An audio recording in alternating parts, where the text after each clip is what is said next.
Husky Fellows, Here. Bosiger, here. Carlson, Here. Cunningham, Here. Brigadier General Tim Donald, Mayor Nanflit. Here. Agent. You have a quorum. And, I thought 8:30 got here awfully quickly, and Meg pointed out that clock is about always- 5 minutes. It's fast, always so fast. I learned when I so, was I here. guess we'll It's have 2 minutes. have to pay more attention to It's my, actually to my phone next time. 5 minutes fast. Well, we have 2 minutes till 8:30. Right, exactly. 1 minute now. You're just early. That's unusual for me, as you know. So the next item is approval of the minutes from our last meeting. Do I have a motion? A second? Second. All in favor? Hi. Right. Okay. Thank you. And next item would be Rebecca's report. Well, good morning. Thank you all for being here today. I have a few items to run through with you about things that have happened at the airport over the past month, and then things that are coming up as well. We always talk about our runway closures because obviously this impacts our operations. We did have an aircraft that landed with a flat tire. So we did have a brief runway closure last month. And then there's been some emergency repairs and routine light maintenance.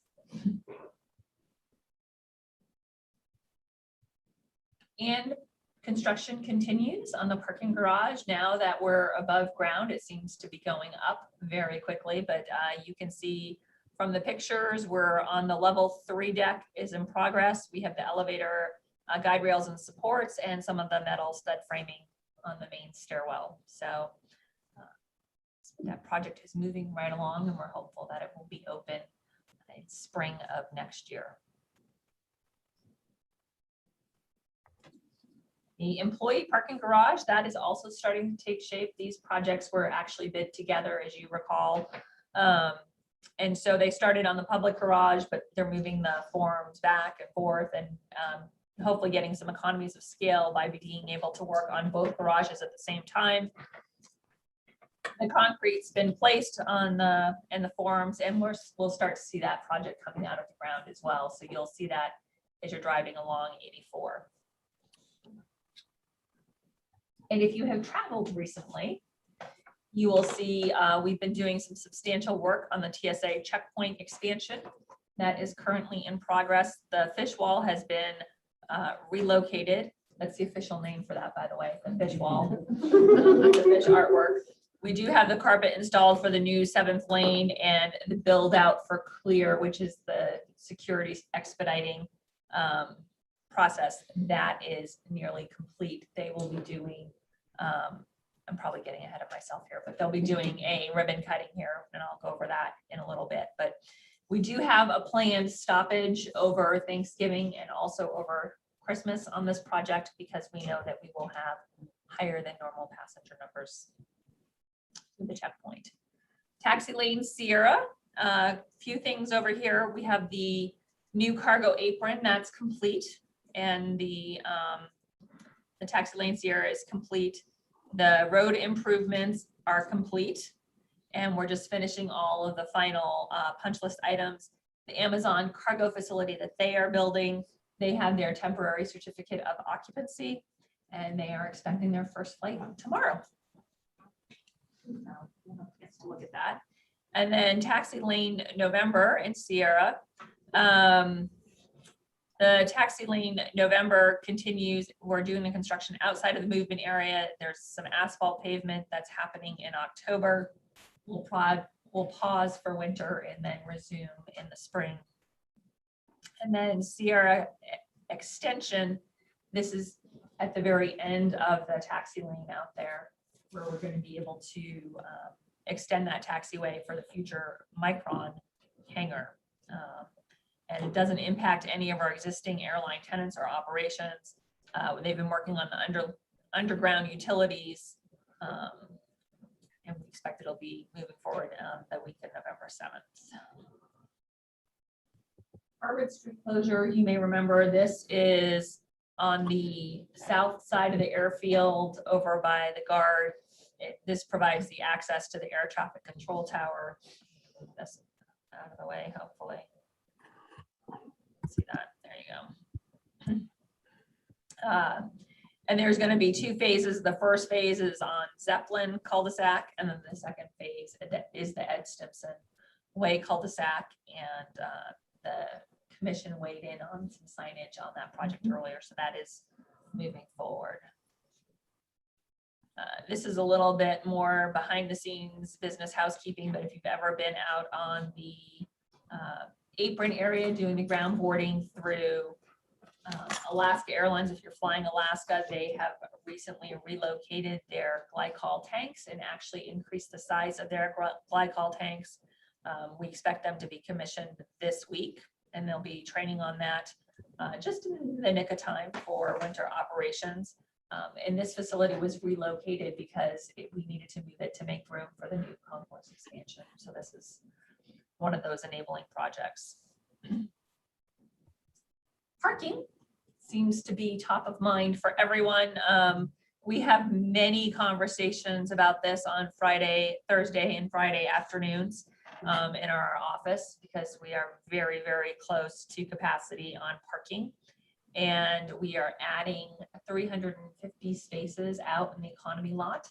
And we expect that that will help us with the Thanksgiving rush. This will actually be open probably around November 11th, 14th, but it'll be ready before Thanksgiving, which is excellent because we think that we need the capacity. Holiday parking update. We did actually reach capacity over one weekend in October, which means we have more people parking in October than we had in the middle of summer, which is a little bit mind-boggling. We did open the overflow parking, but we never actually had to use it. But we were literally down to cars were exiting and cars were coming in and filling their spaces. I mean, I've never seen parking lot sharks at the airport the way that we did that particular weekend. But the overflow lot is adjacent to the economy lot, and it'll be available if we need it, but that'll be an extra 175 spaces in addition to the 350 that I just mentioned. I would mention that valet was also full. We started with about 80 spaces in valet, and we'd added another 100 spaces in valet, and they were all full. So I alluded to this earlier when we were talking about the checkpoint. We are in the process of finalizing our agreement with Clear. That's an expedited security line process. They use biometrics to identify a person's identity, and we will have a ribbon cutting on 11/15. They'll be doing a soft opening before that, but that will be an added amenity for people who are traveling. We also recognize TSA's 20th year of anniversary here at the Boise Airport. Everyone remembers 9/11, TSA was formed, and then it took about a year to implement.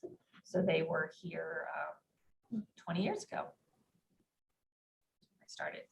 And then, hard to believe, but 10 years ago was the first time in a long time that we had welcomed a new carrier. And that was Allegiant Airlines, and they have been here for 10 consecutive years. And if we had this conversation last week, I probably would have said it's hard to believe that we're going to be talking about snow, but today it seems a little bit more likely. We did hold our snow symposium. We do that every year. It's a meeting that we have. It's led by Alex and his team. Michael was part of it as well, and Jody. But we have the National Weather Service come out, and they talk about weather forecasts, trends, what we're expecting for winter this year, which means this year we're expecting La Nina weather, which means below average temperatures and above average precipitation. We'll see if they are right, but we are ready. And then, I don't know if I have shared this with some of you in advance, but passenger enplanements were actually up 17% for the month of September. That's compared to 2019, which was our peak. So just tremendous travel in September. And that brings us up 8% year to date over 2019. Again, well above the national pace for recovery from COVID-19. And when you look at our operating revenues, you can see operating revenues is tracking right along. Parking revenue is up substantially. Terminal concession revenues are up substantially. On the expense side, we've talked about many of these things. The indirect cost reimbursement, that's a change in the way that we calculate that. Parking management, of course, those expenses are up because we're operating more shuttles. We have more credit card fees. Engineering services is up substantially just because of the amount of engineering and construction and planning that we're doing. So next up, we have our quarterly reports. These are things that we look at related to air service and how we compare to our peers. This is a quarterly snapshot, and so this is the year ended in June of 22. So this is pre-summer. You can see that our load factor was back up to 80%. Capacity was up slightly, but passengers were up substantially. And of course, that's compared to 2021. So that's not surprising. Our origin and destination markets, I throw this on here just as a reference for where people are going.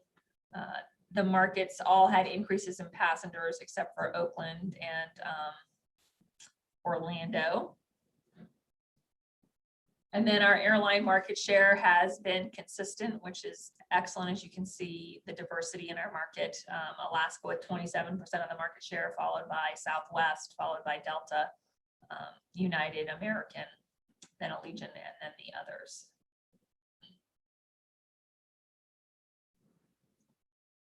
And then when we look at our forward-looking schedule, we'll see if I can move this a little bit so you can see it.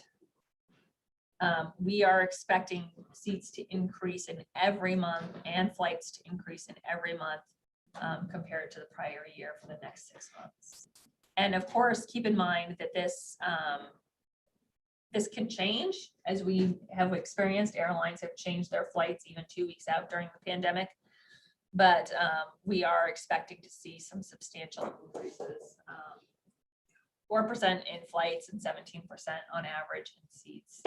So more seats, more passengers. We'll see if this holds with everything that we're seeing with pilot shortages and crew shortages. But so is that after the announced cutbacks by United? And this is based on what's in the schedule today.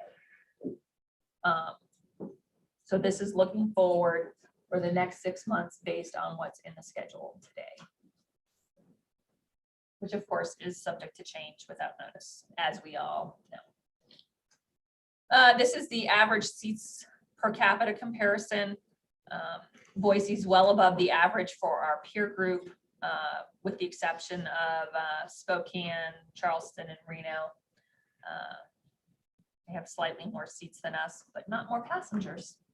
So that's actually probably a good thing. When you look at the number of passengers, the only airport that had more passengers, again, this is as of June, was Charleston in our peer group. And then you can see our airfare was also amongst the lowest, the third lowest, but we're the second highest. And then this is the year-over-year comparison. It shows the change in the number of nonstop destinations, the change in passengers, and the change in seats. And so the other thing that I think is always interesting to look at is the number of nonstop destinations. According to this, in June, we were projected to have 30 nonstop destinations. I don't know that we've ever actually seen that number or hit that number, just between airlines canceling different routes, but you can see that Boise compares very favorably to this particular peer group. And that concludes my report. Chairman Vasconcellos, I see that Mayor Nancolis and also Patrick Agent has joined us online, just for your information. Thank you. You're welcome.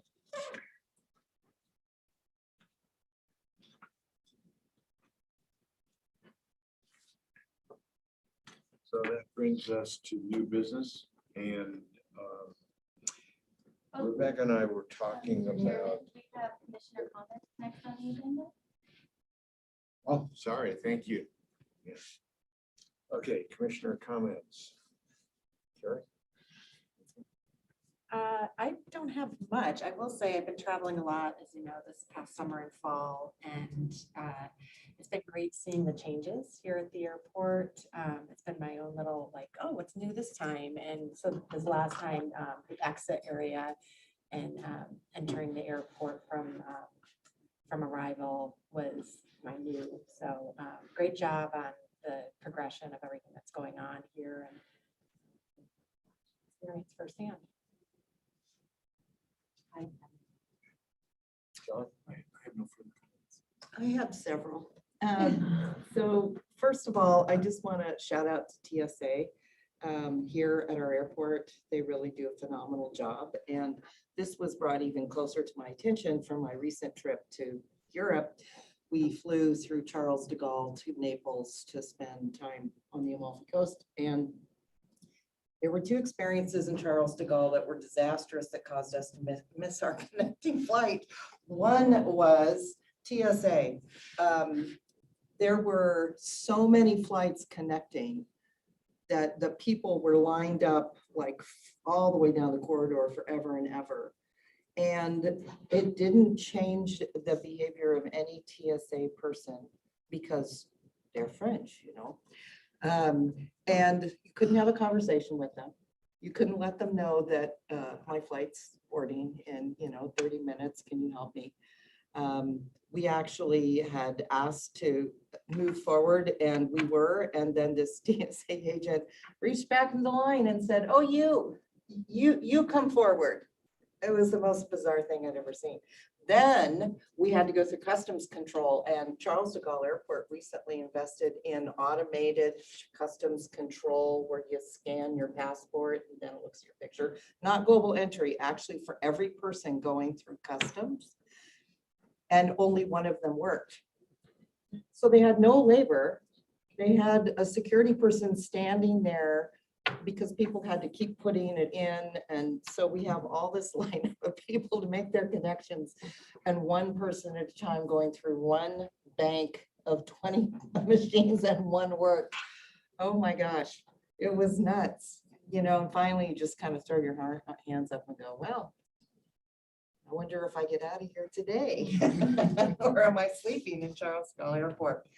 My second story is on my return, and I want to start with a shout out to Michelle and to Sean for saving the day for me with my car. So we had a little challenge with my car when I got here, and Sean immediately got in touch with John at Republic Parking, and Michelle immediately got in touch with Wanda, who's the supervisor, whose office is right over in the parking garage, by the way, if you ever want to stop and wave and say hi, Wanda. Wanda immediately got in touch with Trent Dodge, who was the supervisor of parking, who came over with his car and helped us out. And he was amazing. So Trent Dodge, kudos to you. Wanda, kudos to you. Thanks to Michelle and Sean for being responsive and jumping right on it and helping me out. So it was a 36-hour awake trip home, and so having friends to help me made a big difference in the outcome. So shout out. What was the issue? I'm not sharing the issue. Mr. Chair. Sounds good.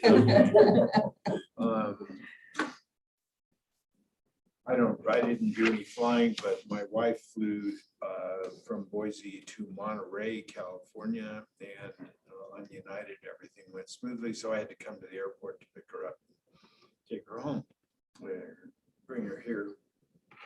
I did want to ask you, Rebecca, will the CLEAR people be conducting enrollment sessions here? They will be conducting enrollment for CLEAR here, yes. Starting like mid-November. When they start, yes. Yeah. You'll be able to do enrollment at their kiosks as well as go through their kiosks for identification. All right, now I think we're on to business. So we were looking at the meeting in January, and one thing about that meeting, although it doesn't, we don't have kids in school, but people like Jamie do. And the first week of January, the Boise schools are out, and I suspect a lot of people will be traveling, and it may be difficult to get a quorum. So I wanted to propose that we cancel the January meeting unless the director feels that it is necessary to have a meeting. At this time, I don't see a reason that would require us to meet. So we need to have a vote on that. So we need to, is there a motion to cancel that meeting? Mr. Chair, Yes. I move that the commission agree to cancel its January meeting given concerns about a quorum. And a second. Second. Thank you. All in favor? Aye. Aye. Aye. Anybody opposed? Okay, the motion carries. So we'll announce that on the website so the public will be informed. All right, the next item is Q&A, an opportunity for any members of the general public to present to the commission. Do we have anybody that would like to speak? So we don't. Any other items that anybody would like to bring up? Mr. Chair, this is Garrett Nancolis. Yes. I just wanted to apologize. I was on at roll call, but for some reason my link only allowed me to view and not be a panelist. So thank you, whoever changed that for me.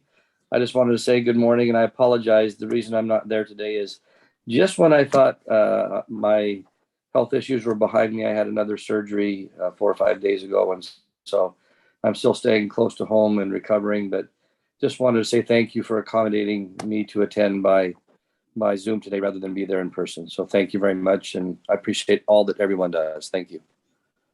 Thank you for your comments and good luck. I would entertain a motion to adjourn. Second. All in favor? Aye. Aye. Opposed? All right, we are adjourned. Thank you.